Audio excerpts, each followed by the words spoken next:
It's lovely to see you all, and I feel very flattered to be here today. In fact, yes, we are in the broadsheet because, in fact, we're selling the studio after 25 years being in the glass house. I think in an artist's life, it's very important to change. It's the most wonderful place, and I've been living with the universe for 25 years because I have a glass roof, so all I see is the sky. But I think it's time to move on, and I think, especially for an artist, a creative person, if you have different light and everything different, then I think other things emerge from your creative powers. So that's the way forward. But what I'm going to show you today is, very quickly, is my artistic adventure. I call my life my artistic adventure. I've dedicated my life to my work, and so everything really goes to my work. And really, the message is bringing a celebration of life to the world. Happiness and joy. Simple message, but quite difficult to portray. So, yeah, right, here we are, a student at Oxford. So I studied architecture, and this was a room I created, I think, in my last year at college. And it's total, as you can see. In fact, it was recently, I think, in the Tate Modern. There was a postcard you could buy for it. It was recently shown in an exhibition there.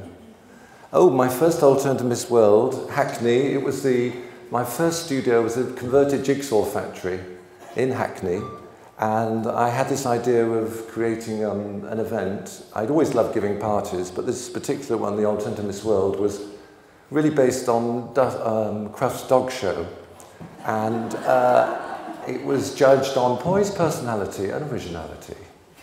And it was wonderful that I, in fact, moved into a jigsaw factory where I started to work. So I came as the host and hostess, as you can see, split down the middle. So here we are, 1973, Alternative Miss World. Now these are interesting. This is some work I did for my sister Janet, who in fact is sitting in the back row. And it was one of my first commissions, actually, and there were these flowers with lights in them, and they were in her apartment in Oxford at the time. Now one of them is in fact being restored and will be hanging in my little museum in Wales later on in the year. This was a big commission from Bieber's. It was the roof garden, and Barbara and Fitz asked me to convert the old Elizabethan garden, which I did.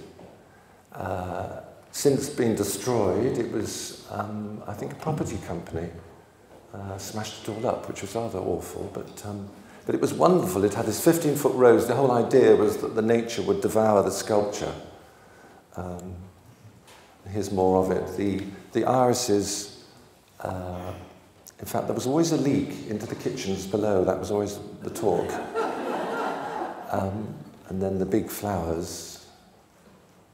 And we move on to 75. This was Butler's Wharf. I moved to Butler's Wharf.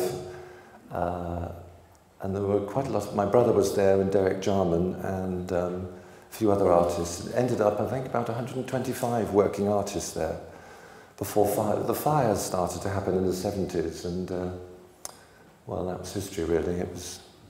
Greed was on its way. And then next, here is Derek as the alternative Miss World. This is, I was asked to partake in the Whitechapel Art Gallery, 1976. It was Goldfield, and I was given this space, and I could do anything I wanted. So I created this field of golden wheat that was 15 foot high. And the reason was because all this light was coming in the roof, and I just thought it needed something where the sculpture was right up in the ceiling. And it was a very successful show. A friend of mine, Richard Hartley, wrote music for it, and it was a great joy. This is one of my first earliest, not the earliest, I trained actually in the mosaic world with a man called Anthony Redmile. And I started by sticking seashells on furniture, which was in the 70s, and he was very popular. He was sold all over the world. It was a sort of combination of antiques and contemporary artists and all sorts of things. So I worked for him, and so that kind of inspired me to do. I'd already started making a few pieces, but that really sort of set me on my way. And this, of course, is Nicky, the Spirit of the 20th Century. It's inspired by the Samothrace from the Louvre. Oh, Egypt we visited. This is a sound and light spectacular and was set up in a circus tent in Clapham Common in '78. And it was, I'd been to Egypt in '77, came back and I spent a year working on sculptures. I kind of called it rather a time travel. And there was a Sphinx that was the narrator, and the alternative Great Pyramid, in fact, was built exactly in the same proportions as the Great Pyramid, and is covered in, it's painted glass that I set into resin on wood. And I mean, I had no money. I mean, the substructure is in fact wood that I just got from skips and things, and built it, and it could travel anywhere. And this is the Sphinx. Then I did a whole series of portraits. This is the beginning of my portraiture of friends. So the lady on the left is Vivian. This is on the lady's right called Jenny Reneke, an actress.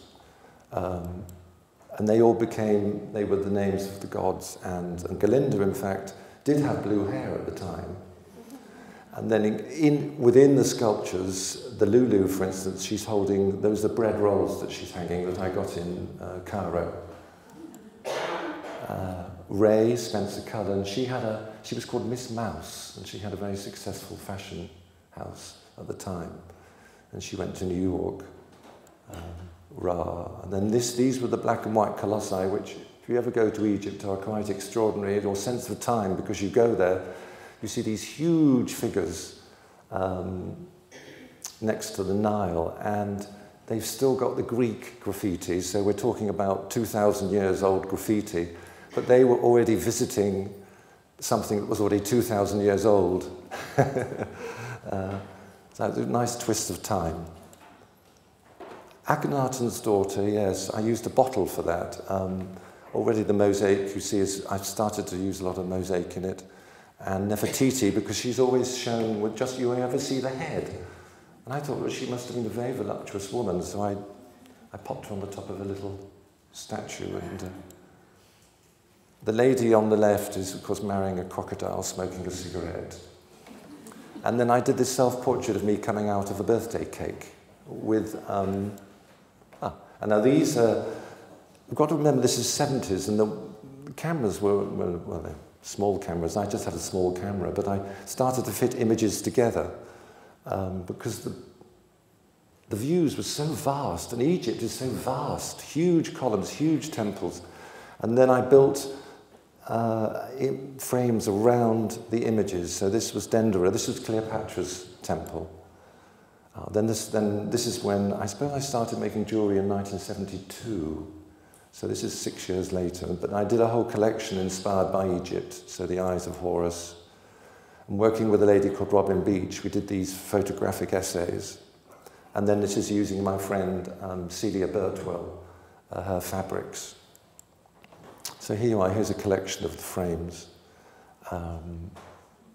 So you've got, I think this is Giza, Abu Simbel there, yes. So these are very early. After we'd done the Egypt Revisited show, we then went and created the Alter to Miss World 1978 circus tent.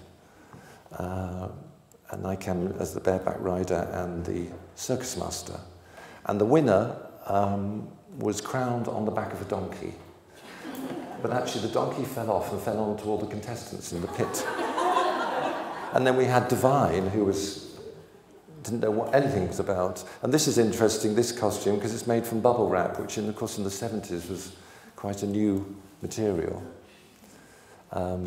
This is myself and Divine. There was a movie was made called The Alternative Miss World, and we had a premiere at the Odeon, Leicester Square. And Divine came and we did an unveiling of the pictures. Oh, this is me taking a roll dip in Beverly Hills in the late 70s. Here we have the glass house in the sky. We had the fire, and then I moved to this wonderful studio right on the top of 6 floors up, overlooking Broad Street Station, back of Liverpool Street. And this is my Pegasus, the first Pegasus, Monument to Hope, that I started to build. And that's Scarlett on the back. Oh, and we moved straight on to 81 with another huge old turn to Miss World, 250-foot catwalk. I think this was Miss Place, and Miss Frozen Assets, I think. Miss Aldershot, who in fact was the winner. Miss Mash. This was made from... So it's all recycled things. It's, you know, everyone was using... Here is Miss Aldershot. He came on with the Irish Guards and had a choir of 500, I think. And then we had... he was crowned in a cherry picker. You can see he's going up, and there's the Pegasus. Because all the time when I do these events, I like to include all my sculpture as well, because it's all interrelated. My jewellery is related to the sculpture, to the events. I don't think you can't separate things. And then we went off, Michael was asked to go to, we went to Finland for the snow sculpture competition, and I think we came 8th in Finland. This is the goddesses. Then I went with Zandra, my friend Zandra Rhodes, we went to India in '82, and I was so inspired. For me, it was like the colours and everything. It was as if I was going home, and I created an exhibition called Goddesses, which was held at the Commonwealth Institute, which of course is now, I think, going to be the Design Museum, isn't it? So I did a series of, a lot of these are interactive, so the Zandra figure moved, the big Birth of Existence had holograms in it. I was working in holography at the time. But I was setting all this in. You can see there's a detail of the hologram. And then the eyes of Durga. And then this is the Lulu fountain. And then this is the phases of the moon around her. So they all had music with them as well. It was sort of very interactive. This Taj Mahal piece, you walked into the room and the lights came on and all this whispering. I think it was Richard Hartley wrote music for it. It made it all very mysterious. All these pieces are in my museum in Wales, but sadly we don't really have the space to show it with these sounds. Perhaps one day. And this is Goddess of the Void. But I've included in these pieces dolls and things I found in India, and she's holding the sun and the moon, and she rises from the world of happiness, upon which sits the tree of life. And then I did the singing tree, which was... There's such a close relationship of nature and man in India. I wanted to reflect this, so I did this sound sculpture. And this is when I started to do these mask portraits. That's my brother Richard at the bottom of the tree, and he supported all the goddesses. And this again, this is another portrait with Robin Beach, using the sculptures and the jewellery. This is a smaller piece called The Dancers. Using these, I've set in little Barbie dolls. And then I started in the 80s to do these mirror portraits, which sadly you don't really get the kind of vibrancy, the energy of the material. So the faces are cut out, and then all the hair is made from thin pieces of glass but painted on the back, so I can sort of control my colours. Oh, and then the book show, I did a book show in the 80s, yes, which I thought books were getting rather a hard time of it at that time. It was sort of Penguin books and things. So I kind of celebrated it with embellishing all the books. I did that's a Pegasus wing book, working with a bookmaker. And there's the Visor Woman as well. And then this was actually a sound Bible, and you open the book up, and it started to sing. So this is the. I think art should be sort of, for me, it gets very kind of compartmentalized. I do feel it should be shown everywhere, really. So this is, in fact, Henley Festival. I mean, I think it's great if it was shown in supermarkets and you know, where people are, really. And that's why I think I love public art so much, because it It's just there, you know, it exists. Oh yes, then working with Lynn Seymour, we did this, a spoof of the Edinburgh Festival, the Netherwallop Festival. Working with the local school, we did, Michael Barclay wrote the music, and Lynn did the choreography, I did the sets and costumes. So at the back, I think we had Wayne Sleep and Jane Agutter and all these sort of stars. They were the river. I played the part of the trout, which you could see, which was made just from plastic and bits of bamboo, and I swallowed a brownie. Oh, yes, and she was, I think, in Giselle's outfit that Lynn wore. There she is, yes, dancing with Lynn. So all these are my sculptures. This is three-dimensional head Scarlett, who you might have seen. She's been headlining the V&A show. I think it's called Catwalk or Club to Catwalk. And she became a great friend, and I did quite a few portraits of her. But this is her hair, and that actually was her hair. And this is a cross. I love playing with symbols. So this is, in fact, it's a cross with Scarlett. And then here she is with her aides. And Venus, of course, is the Venus, you know.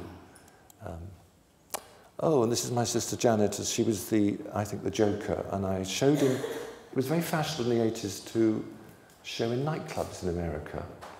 And this is, in fact, is the Joker. And I had the Joker, the King, the Queen. And they were all on the club walls. I think it was called the Limelight Club in New York. These were in the museum. This is, again, further extension of what you saw before from Egypt. And it's, so the image in the middle, and it's Lucknow in India. And then these are the two horses. And the white one says hate and love, hate and war in the black one, and love and peace in the white one, in the wings. Then I started to do quite a lot of work with Zandra. I like working with Zandra because we never had to discuss anything. She'd just say, I'm doing this, and I'd say, okay, and off I went. And these are tiaras for her Elizabethan collection, and they're basically just aluminium that I cut out with a pair of scissors and then covered in mirror and stones and things. This piece is a small piece called a golden egghead. Rock Man. Now these incorporates pieces from all over the British Isles, so there's stone from all over. I did stones, then I did this one of Shell Woman and Shell Man. I think most of the shells of these were from Thailand. This is an early portrait of Robin Beach, distinguished photographer who now lives in India and Australia, and documented a lot of my early work. Molly Parkin, of course. She was one of my early pieces. So the eyes, I just get a jewel, I take the back off, and then I paint the eye. So I want it to be very painterly because, Madame Tussauds, they look very kind of waxy and rather odd. Whereas these, I want them to look painterly because it's a way, I think, of portraying, here we are, Jennifer Binney. She loved painting the world, so I did her in the world. Pegasus, here we are. This was a photo session we did in Beachy Head in the solstice of 1980. And because for me, this is a sculpture of both of the elements, basically. So here we photographed it with the elements. Here it is at Henley Festival. Yes, Pegasus has been a lot of, this is when I showed with Brian Eno, we had a Monuments and Music, 1987, goodness, at the Botanical Gardens in Rome. So Brian did the music, I did the monuments. So as you were looking at this piece, you could hear his music playing. Magnificent sight. And then in 1990, I created a Monument to Joy, Mrs. Pegasus. And here they are in Roscarbria, and this is overlooking the Atlantic Ocean. And she is covered in lead and silver leaf. And in fact, her wing is inspired from a painting by Dürer. Here he is, yes, this is the Chateau de Sassy, northern France. So you can see, moved around a lot. And then this is Excalibur, which the basis of this was part of the wing for the Pegasus, but it was too heavy, so I created this sword from that. There it is. So it's rather nice. So that actually was created from the wing of Pegasus. And then this is my cosmic egg, which I created for the GLC in 1983 or 3, for Battersea Parade, the Easter Parade. And here it is. It's, for me, it's about 5 meters high, 2.5 meters across, weighs 2/3 of a ton. And my brother and myself built it in the GLC loading depot in the East End. I think it took us 3 weeks, but very intensive. It has all the galaxies on its surface. But it's like a black hole because it just sucks in the images around it. So here it is being shown in Dorset. This was a magnificent site on the edge of a cliff. And you could see this from 2 miles away, twinkling in the light. It's beautiful. This is now in my museum. I'd hoped it was going to be on the South Bank, but the GLC disappeared, so this went with it. But it still exists, and I have done some more since then. Oh yes, in fact, here we are for a P&O cruise liner, the Arcadia, 2005. These actually, so these are going round and round the world, which is rather nice.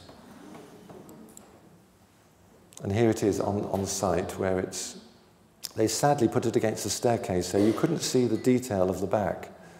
Oh, I love Mickey Mouse. I always love Mickey Mouse.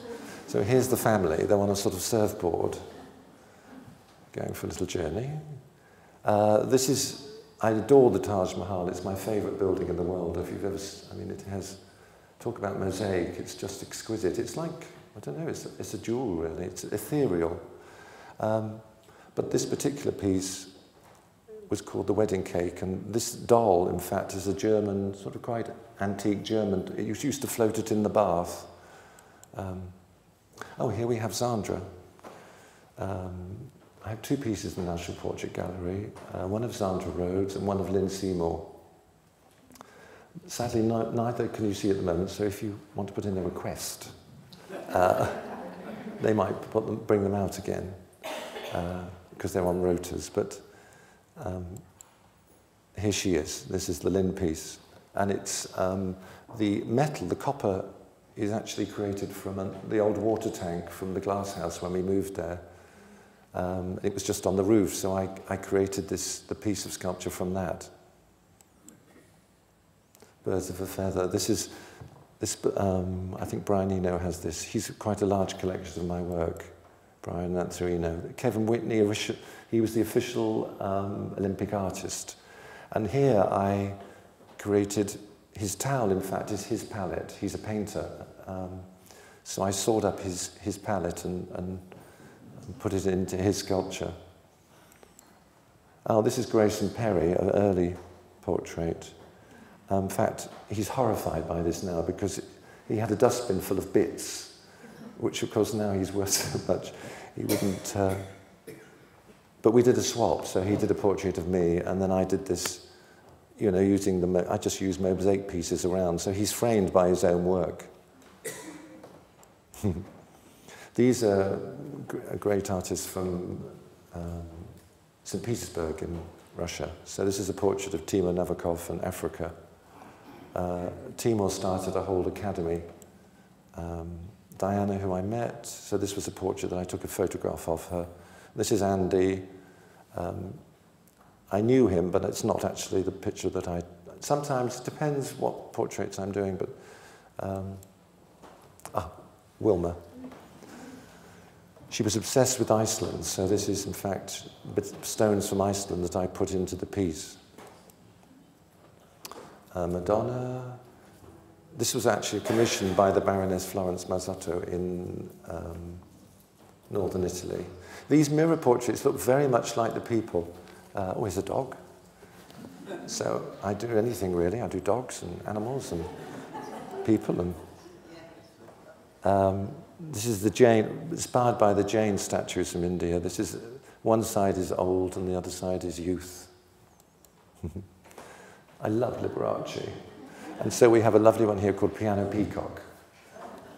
I'm not sure if his museum exists in Las Vegas anymore, but it was an extraordinary place to visit. And then I got a whole lot of David statues, which I started to incorporate in different pieces. I think this one is one of them, but the face in the back is, I think, one of the popes. This is an interesting, because I told you how much I love public art. Well, this is they originally had the Icarus piece, which you saw, I think it's in your brochure. Well, I replaced it with what is called the wave, and it's, of course, Pegasus's wing, but also at the same time as the tsunami. So it has that, as you can see, that power of water. And it was hanging there, but they always have problems with cleaning the roof, so I'm afraid I think it's been taken down again. So again, another request to Guy's Hospital. It did look beautiful there, and I do think it's important, especially hospitals, to have beautiful works of art that you can really, makes you feel at peace. And then we move on to Globies. This was a huge 45-foot installation I did about 2 years ago in Chennai, in the Grand Hyatt. And it consists of structures from the 5th to the 1st floor in this atrium hotel. And they represent the concrete jungle. And then in between are bee trails, so it's the bee looking for the nectar in the concrete jungle. A massive structure. It took me 6 months to do, and I worked actually in the basement in what I called the dungeon. It was in the summer, so it was very hot. And when you walked in the door, you had to say, close, we always say, close the door because it's so cold. There it was so hot, you had to keep the heat out. And then the next one, Cosmos Within. Yes, this is an early one. So it's like walking inside the cosmic egg. And so it has all the galaxies, and you can go inside. And it's the only time I've ever felt like a sort of cacophony of visual things. So you're completely surrounded with this mirror. It's very beautiful. And it's in a 25-foot truncated cone in the courtyard. So if you're in the Grand Hyatt or you're in Mumbai, you should just pass by and have a look, because it's open to the public, so anyone can go. And we built it sort of at 7 in the morning to about 10 in the morning, because then it got too hot. And I had assistants helping me, of course. All these major pieces, I do obviously have assistants, because I'm very much a hands-on artist, but sometimes when they're so big, you just have to have help. And here is Icarus, now hanging in the American Museum of Visionary Art in Baltimore.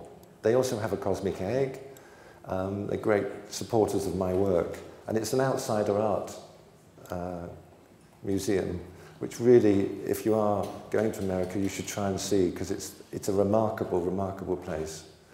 And he goes up and down, actually. They created a thing, so Icarus, he goes up and down on the staircase.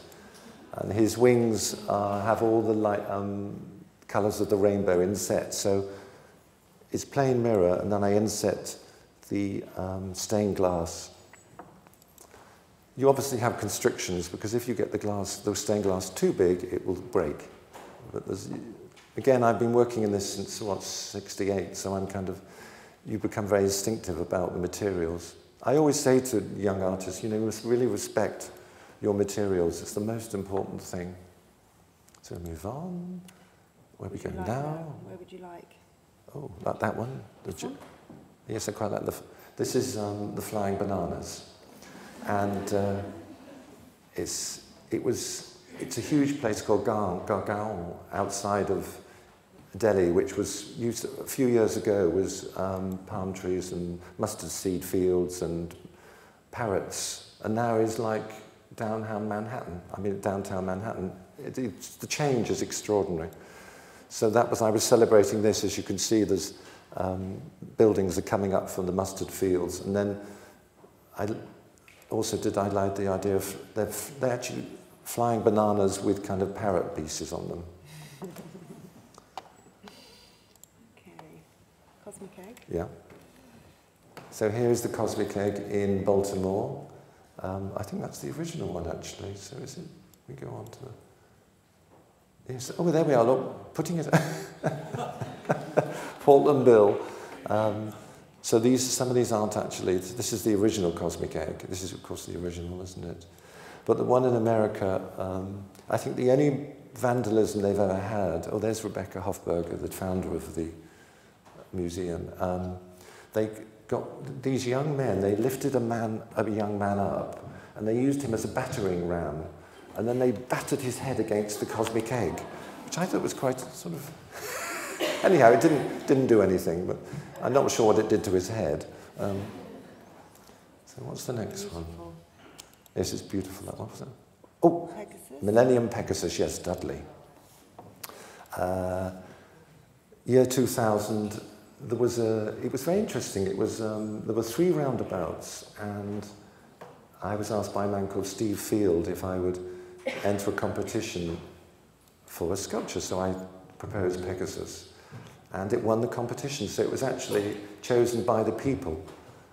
I find most of my things are, if I get public commissions, they are through people rather than through these sort of mafia committees. And oh, this is Pegasus Life, Birth and Death. Represents the life, birth and death. You choose your own colour. These are about 5 foot tall. I'm longing to build another Pegasus, a life-size one, but I'd rather fancy going down under for that. I think it'd be rather nice. But this was in Ruthin. I had a big show there when the Craft Centre opened.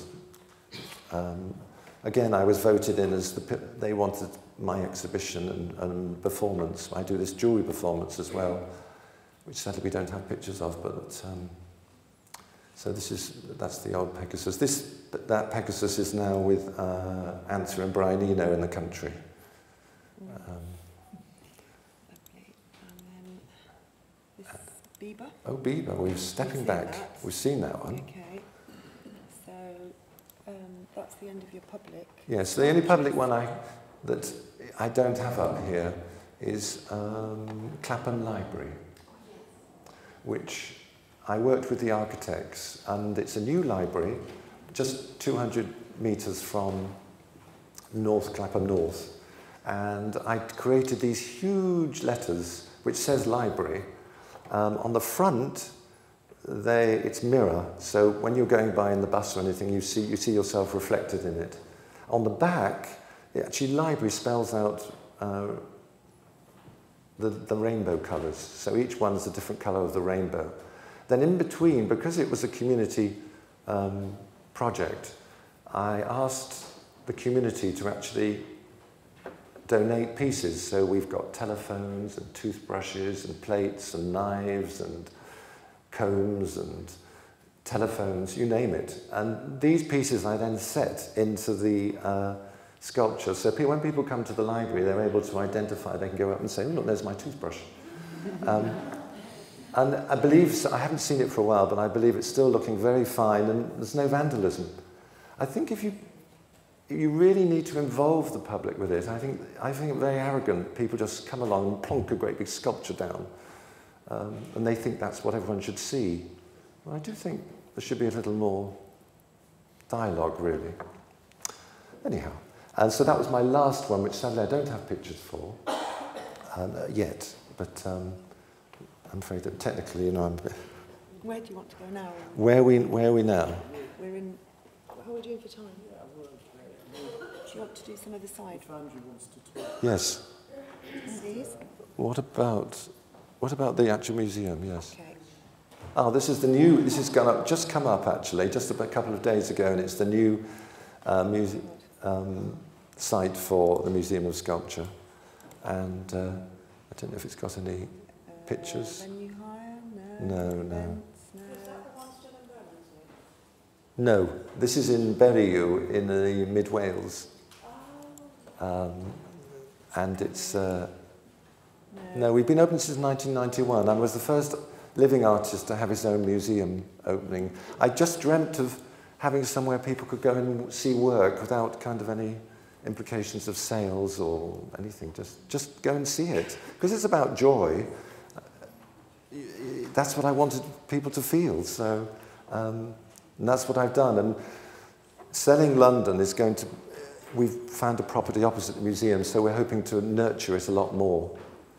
So I can be there I'm usually there 3 days every sort of few months, which is not enough. So this will enable me to sort of work a bit more there.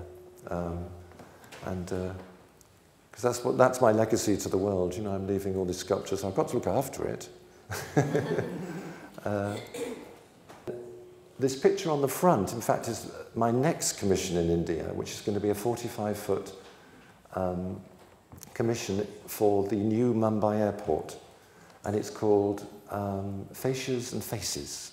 And it's a Rajasthani fascia, not that distinguished, but it's nice, but it's about 45 foot long. And on it, I'm going to put, oh yes, thank you. On it, so on it, I'm going to put all these different people who really are responsible for the formation of India. So there's the freedom fighters, and then there's the politicians, and then the philosophers, and the film stars, and so this is proposed. This is what I hopefully will be doing either later on in the year or next year. So it's a very exciting project. I always feel it's always wanting to stretch. You know, I've worked in glass for so long, thank you, but I'm always really wanting to reach that bit further. Always wanted to get, people always say, how do you feel about when you finish something? Well, I am my own greatest fan, by the way. That's most important. Some people hate their work. I can't think why. I mean, for me, I love everything. Oh, thank you very much. Is that it? Okay.